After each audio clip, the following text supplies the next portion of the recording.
नमस्कार। कृष्णसार एफएम 94 मेगाहर्जको उत्पादन पश्चिम डायरीमा रामप्रसाद आचार्य र राकेश मिश्रको हार्दिक स्वागत छ। सुरु गरौं पश्चिम डायरीका मुख्य खबरका शीर्षकहरू। वर्षाका कारण बर्दियामा 131 घर डुबानमा, बर्दिया ओराली डल्ला सडक खण्ड अवरुद्ध, ढुङ्गा अभावमा बाँके राप्ती सुनारीमा तटबन्ध निर्माणको कार्य रोकियो। दरबन्दी बिना उत्कृष्ट सेवा दिँदै खजुरा क्यान्सर अस्पताल, भेरी अस्पतालको नयाँ भवन हस्तान्तरण गर्न निर्माण कम्पनीलाई ताकेता। नेपालगञ्ज उद्योग वाणिज्य सङ्घ निर्वाचन अन्तर्गत साझा प्रजातान्त्रिक समूहद्वारा प्रतिबद्धता सार्वजनिक, आर्थिक मन्दी तथा खस्कदै गरेको बजारलाई माथि उकास्ने प्रतिबद्धता। र आँखा पाक्ने सङ्क्रमण बढेपछि बाँकेका विद्यालयहरू बन्द, बाँकेबाट 10 जना नेपाल विद्यार्थी सङ्घ केन्द्रीय सदस्यमा मनोनित। पश्चिम डायरीको सुरुमा हिजो अस्तिदेखि परेको अविरल वर्षाका कारण जताततै पानी र डुबानमा परेको सन्दर्भ छ। लगातारको वर्षाका कारण बर्दियाका 2 पालिकामा 131 घर डुबानमा परेका छन्।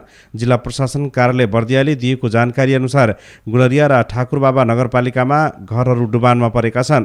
गुलरियामा भादा नदीमा आएको बाढीले तथा ठाकुरबाबा बर्दिया निकुञ्जभित्रबाट आएको बाढीले घरहरू डुबाएको थियो। बाढीका कारण गुलरियाका वडा नम्बर 5 र ठाकुरबाबाका 2, 6, 7 र 8 नम्बर वडाहरू बढी प्रभावित भएको जिल्ला प्रशासन कार्यालय बर्दियाका प्रशासकीय अधिकृत लोक प्रसाद ढकालले जानकारी दिनुभयो। बाढीले मानवीय र ठूलो भौतिक क्षति नगरे पनि केही घरहरूमा पानी पसेको छ। उहाँले भन्नुभयो, सबैभन्दा धेरै डुबानले ठाकुरबाबाका 4 वडालाई प्रभावित बनाएको छ। उहाँका अनुसार गुलरियामा 12 घर र ठाकुरबाबामा 119 घर डुबानमा परेका छन्। मङ्गलबार बिहान बबई र भादा नदीले सतर्कताको तह पार गरे पनि अपराह्न पछि भने बाढीको सतह घट्दै गएको प्रशासकीय अधिकृत ढकालले बताउनु भएको छ। यसैबीच पर्यटकीय गन्तव्य बर्दिया राष्ट्रिय निकुञ्ज जोड्ने छोटो दूरीको ओराली डल्ला सडक खण्ड भत्किँदा सवारी साधन अवरुद्ध भएको छ। अविरल वर्षाका कारण ओराही कुस्मिया पुल जोड्ने सडक किनार भत्किएको छ। हुलाकी मार्ग हुँदै निकुञ्ज पुग्ने छोटो दूरीको सडक भत्किएपछि आवागमनमा समस्या भएको स्थानीय हरि गुरुङले जानकारी दिनुभयो। सडक भत्किएको छ, कठिनसँग एउटा बाइक मात्र छिर्न सक्छ, अटो रिक्सा लगायत 4 पाङ्ग्रे सवारी साधन गुडाउन सकिँदैन। उहाँले भन्नुभयो, सडक किनार भत्किएसँगै स्थानीयलाई जोखिम मोड्नु पर्ने बाध्यता रहेको छ। मिसन टुडेमा खबर छ। आगामी भदौ 2 गते हुन लागेको नेपालगञ्ज उद्योग वाणिज्य सङ्घको निर्वाचनमा प्रतिस्पर्धा गरिरहेका साझा प्रजातान्त्रिक उद्योग वाणिज्य सङ्घ समूहले प्रतिबद्धता पत्र सार्वजनिक गरेको छ। मङ्गलबार उद्योग व्यवसायी र समग्र नेपालगञ्जको आर्थिक सामाजिक विकास गर्ने बाचासहित साझा प्रजातान्त्रिकबाट अध्यक्षपदका उम्मेद्वार ललित रौनियारले प्रतिबद्धता पत्र सार्वजनिक गर्नुभएको हो। 18 बुँदाको प्रतिबद्धता पत्रमा खुला सिमानाका कारण स्थानीय व्यवसायीका समस्यादेखि लिएर समग्र नेपालगञ्जको आर्थिक विकासमा नेतृत्वदायी भूमिका निर्वाह गर्ने उल्लेख गरिएको छ। प्रतिबद्धता पत्रमा कर, भन्सार, स्थानीय कर, आन्तरिक ओसार पसारमा देखिएका जटिलतालाई सहजीकरण गर्ने, बन्द रहेका उद्योगलाई सञ्चालन गर्न वातावरण निर्माण गर्ने, भारतबाट आयात गर्ने वस्तुहरूको चर्को भन्सार दरले चोरी पैठारीलाई बढावा दिइरहेकाले नेपाल सरकारसँग संवाद गरी न्यून दर गराउन पहल गर्ने, जडीबुटी निर्यातको समस्या समाधान गर्ने, कर प्रणालीलाई सहज बनाउन पहल गर्ने, बाँके जिल्लामा रहेको तरकारी उत्पादन क्षेत्रलाई उत्कृष्ट क्षेत्र बनाउन पहल गर्ने, पर्यटन प्रवर्धन गर्दै पर्यटन प्रहरी, हाट बजार सञ्चालन, नेपालगञ्ज फुड लेनको स्थापना, रात्रि बजारको पहल, क्यासिनो, स्पा सेन्टरहरूलाई मर्यादित बनाउन पहल गर्ने उल्लेख गरिएको छ। काल पृष्ठमा खबर लेखिएको छ। यसैबीच नेपालगञ्ज उद्योग वाणिज्य सङ्घको निर्वाचनमा उम्मेद्वार विरुद्धको दाबी विरोध दर्ता नगरिएको भन्दै लगाइएको ताला खुलेको छ। निर्वाचन समितिलाई स्वतन्त्रपूर्वक काम गर्न दिने सहमति भएपछि उद्योगतर्फ उपाध्यक्षमा उम्मेद्वार बनेका दिपेन्द्र जोशीले लगाएको ताला खुलेको हो। सङ्घको निर्वाचनका लागि उम्मेद्वार बनेका मध्ये 2 जना विरुद्ध दाबी विरोध दर्ता गराउन खोजिएकोमा 1 जनाको मात्र दर्ता गरेर अर्काको दाबी दर्ता नगरेको भन्दै उम्मेद्वार जोशीले ताला लगाएर धरना बस्नु भएको थियो। पटक पटक वार्तापछि निर्वाचन समितिलाई स्वतन्त्रपूर्वक काम गर्न दिने सहमतिमा तालाबन्दी खुलेको हो।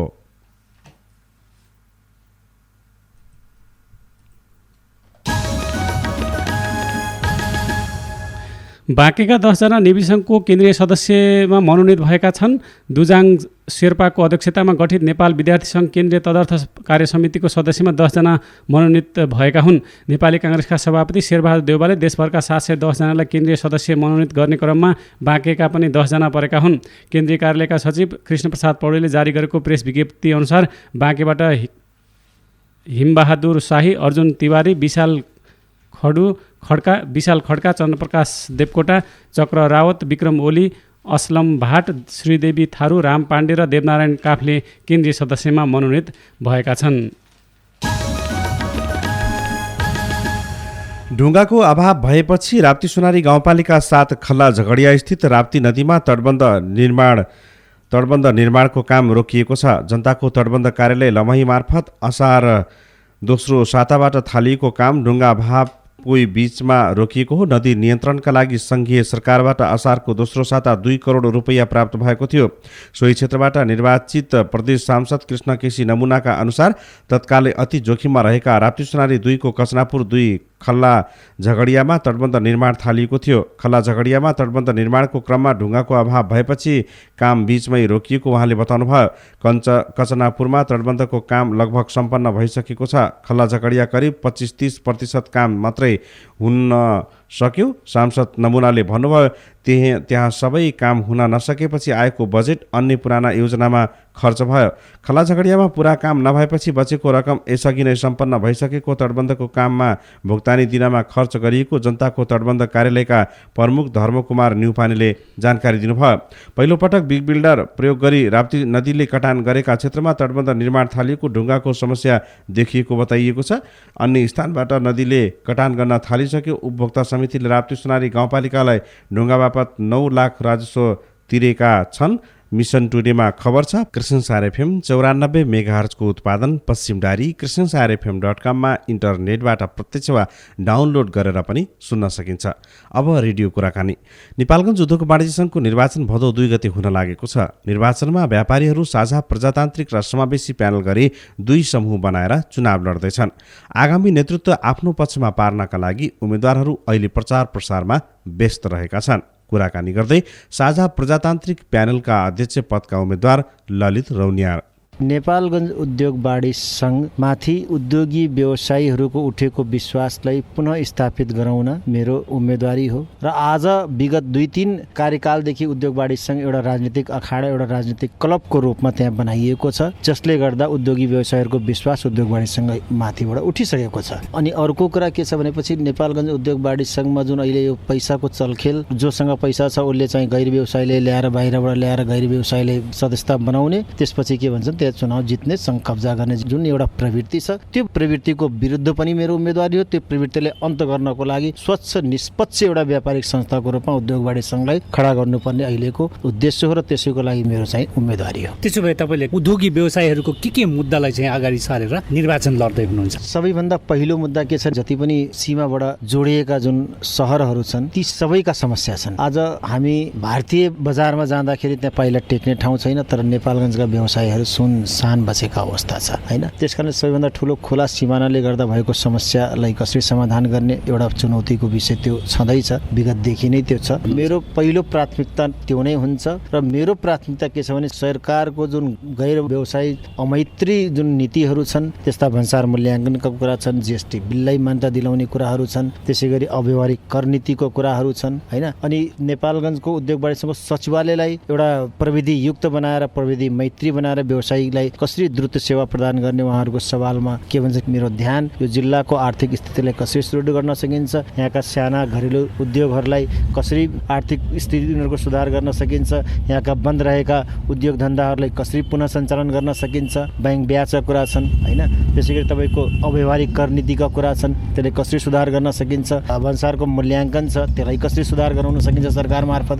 त्यसमा तमाम यस्ता नीति छन् जुन नीति तपाईँको स्थानीय स्तरमा तपाईँको दर्ता हुने बेला बेलामै तपाईँको स्थानीय सरकारहरूले एउटा चर्को मूल्य राखेका छन्, धरतै शुल्कहरू महँगो छ। ती व्यापारीहरू व्यवसाय सुरु गर्दा नै एउटा ठुलो मूल्य चाहिँ राशि त्यसमा राखिएको छ। त्यसका शुल्कहरू, त्यस्ता अव्यवहारिक शुल्कहरूको विरुद्ध हामी लाग्नेछौँ। त्यसलाई कसरी न्यून गराउने, त्यसकारणले व्यावसायिक जुन वातावरण छ त्यसलाई व्यवसाय मैत्री कसरी बनाउने, त्यसमा व्यवसायहरूको सवाल के छन्, व्यवसायहरूको समस्या के छ, त्यसमा हामी चाहिँ लाग्नेछौँ। त्यसको लागि मेरो उम्मेदवारी हो। गएको निर्वाचनमा पनि तपाईँ चाहिँ अध्यक्ष पदको उम्मेदवार हुनुहुन्थ्यो, थोरै मतले तपाईँ चाहिँ पराजित हुनुभयो होइन? यसपालि के छ, जित्छु जस्तो लाग्छ?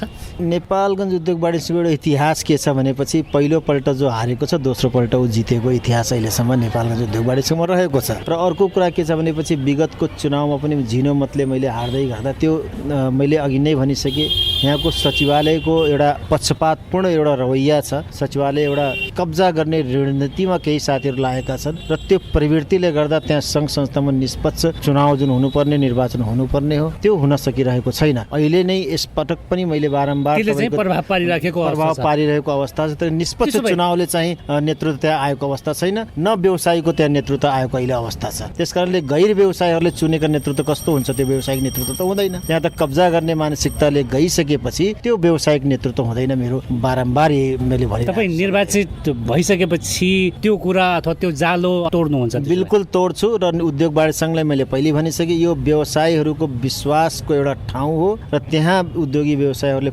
सम्पूर्ण उहाँहरूको न्याय, उहाँहरूको सवाल, उहाँहरूको समस्या उठान गर्ने एउटा संस्था हो र त्यो संस्थाले एउटा व्यावसायिक संस्थाको रूपमा नै पुनः स्थापित गर्ने मेरो जिम्मेवारी रहन्छ, मैले गर्छु पनि। त्यसो भए जित्ने आधार के हो त्यो बताइदिनुहोस् न। जित्ने आधार के छ भनेपछि एक त व्यापार सङ्घको इतिहास के छ, जो एकपल्ट हारेको छ दोस्रोपल्ट जितेको छ, एउटा आधार त्यो हो। दोस्रो कुरा के छ भने अहिले व्यवसायीहरूले परिवर्तन खोजिरहेका छन्। 3 पटक तपाईँको समावेशीको नाममा साथीहरू त्यहाँ गएका छन् र उद्योगी व्यवसायीको हकहितमा उहाँहरूले काम गर्न सक्नु भएको छैन। त्यसले एउटा राजनीतिक क्लब बनाइसकेको अवस्था छ। त्यसकारणले व्यवसायीहरूले यहाँका परिवर्तन खोजेका छन् र मतदाताले आश्वासन पनि दिएको छन्, होइन अब यसपालि तपाईँ धेरै भयो, एउटै टिमलाई पटक हामीले काम नगरिकन त्यहाँ पठाउनु हुन्न, त्यसकारण यसपालि परिवर्तन हुन्छ भनेर व्यवसायीहरूको, आम व्यवसायी मतदाताहरूको पनि भनाइ छ। साझा प्रजातान्त्रिक प्यानलका अध्यक्ष पदका उम्मेद्वार ललित रौनियार र समुथारू। अब बाँकी समाचार। इन्डियन फार्मर्स फर्टिलाइजर कोअपरेटिभ इफकोद्वारा उत्पादित नेनो युरिया झोल मल नेपाली किसानहरूको रोजाइमा पर्न थालेको छ। नेपालमा शुभारम्भ ट्रेड एन्ड सप्लायर्स कृष्णपुर 5 कञ्चनपुरले आयात गरेर किसानहरू माझ पुर्याएको उक्त मल माटो तथा कृषि बालीका लागि लाभदायी बनेको प्रयोगकर्ता किसानहरूले बताएका छन्।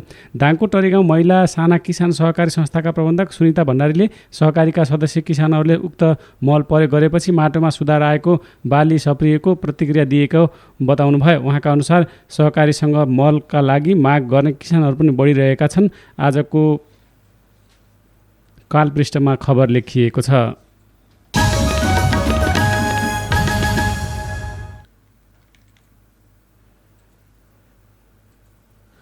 आफ्नो घर अगाडिको फोहोर नाला आफै व्यवस्थापन गरौँ भन्ने अभियान लिएर नेपालगञ्ज उपमहानगरपालिका वडा नम्बर 19 र 20 का युवाले सरसफाई अभियान सञ्चालन गरेका छन्।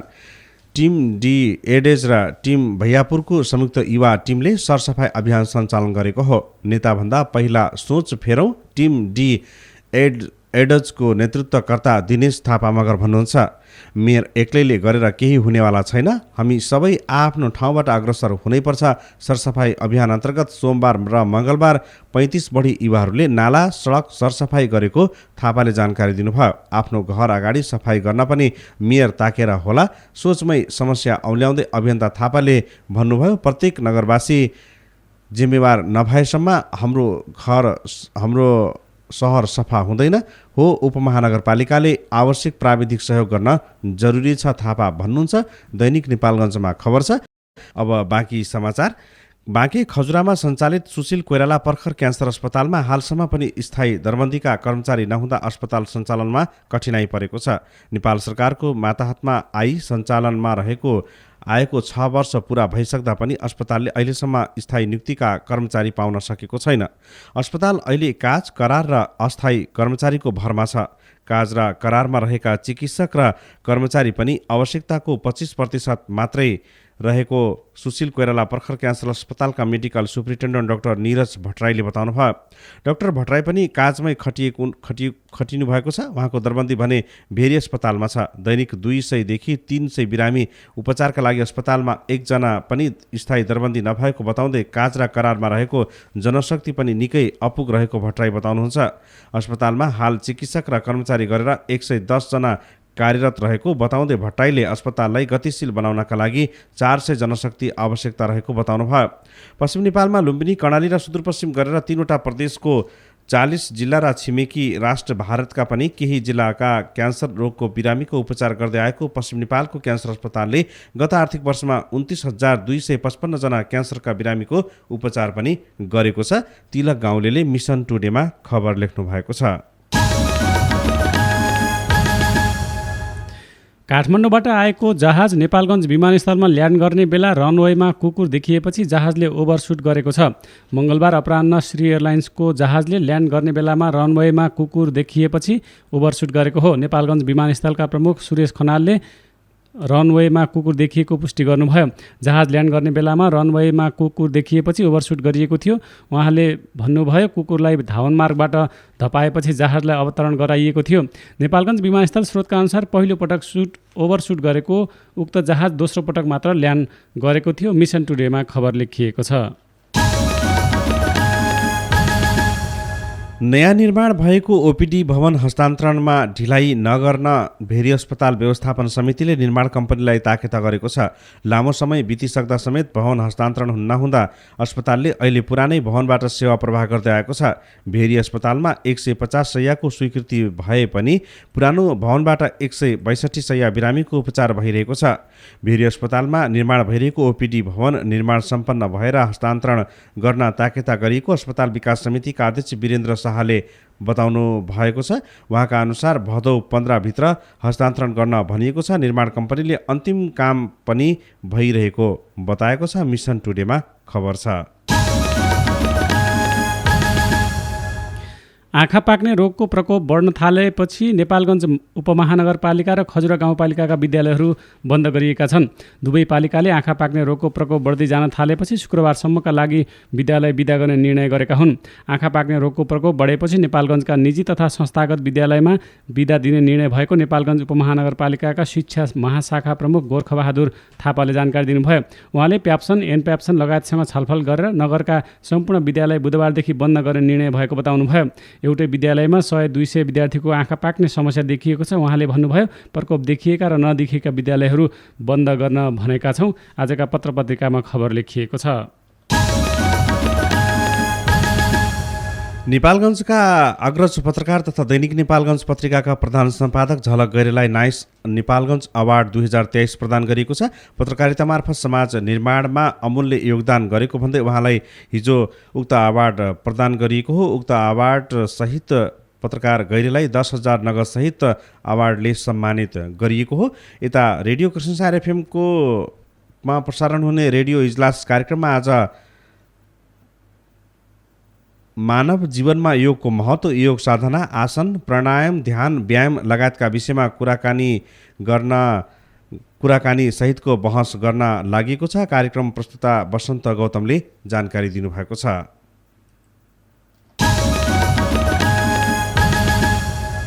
पश्चिम डायरीमा विचार। 2 महिना अघिदेखिको निरन्तर योग अभ्यासले अब ढुक्कले भन्न सक्छु, योग आफैमा आनन्द हो। योग एक मात्रा हो। योग भनेको जोड्नु हो। यो शरीर, दिमाग र आत्माको कनेक्सन हो। योग आनन्दको महासागर हो। योग भनेको आत्माको माध्यमबाट स्वयंसम्मको मात्रा हो।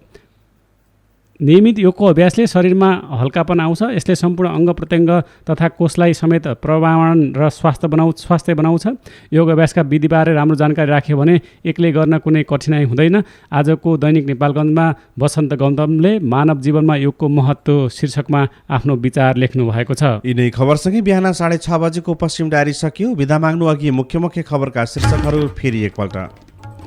वर्षाले बर्दियामा 131 घर डुबानमा, बर्दिया ओराली डल्ला सडक खण्ड अवरुद्ध, ढुङ्गा अभावमा बाँके राप्ती सोनारीमा तटबन्ध निर्माणको कार्य रोकियो। दरबन्दी बिना उत्कृष्ट सेवा दिँदै खजुरा क्यान्सर अस्पताल, भेरी अस्पतालको नयाँ भवन हस्तान्तरण गर्न निर्माण कम्पनीलाई ताकेता। नेपालगञ्ज उद्योग वाणिज्य सङ्घ निर्वाचन अन्तर्गत साझा प्रजातान्त्रिक समूहद्वारा प्रतिबद्धता सार्वजनिक आर्थिक मन्दी तथा खस्कदै गरेको बजारलाई माथि उकास्ने प्रतिबद्धता र आँखा पाक्ने सङ्क्रमण बढेपछि बाँकीका विद्यालयहरू बन्द, बाँकीबाट 10 जना नेपाल विद्यार्थी सङ्घको केन्द्रीय सदस्यमा मनोनित। हवस् त, पश्चिम डायरीका प्राविधिक साथी रामसँगै रामप्रसाद र म राकेश पनि बिदा हुन्छौँ। आज साउन 24 गते बुधबार 9 अगस्तको दिन सबैका लागि शुभ रहोस्। नमस्कार।